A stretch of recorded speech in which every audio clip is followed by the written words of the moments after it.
Pinsala ang dala ng isang truck matapos mahulog ang mga karga nitong bakal sa may Tondo, Maynila. Ang disgrasya nasa pulpa sa video. Nasa frontline ng balitang yan, si Carrie Cator.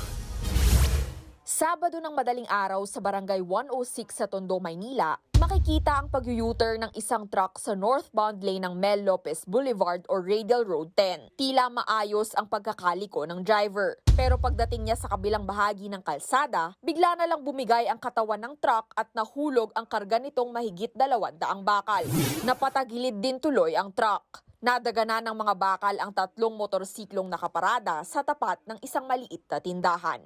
Ang bilis po ng ang bilis po ng paliko niya kasi nagmamadali po siya kasi mag-tra-truck ban po. Ang tinderang si Merlina Rabo iniinda ang sakit ng katawan matapos mabagsakan ng estante habang natutulog.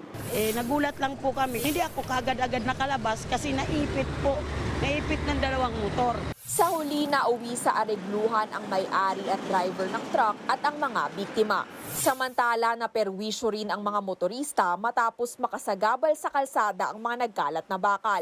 Pinayagan daw munang mag-counterflow ang mga sasakyan sa southbound lane. Halos 10 oras bago naalis ang mga bakal sa kalsada. Nagbabalita mula sa Frontline, Carrie Cator, News 5.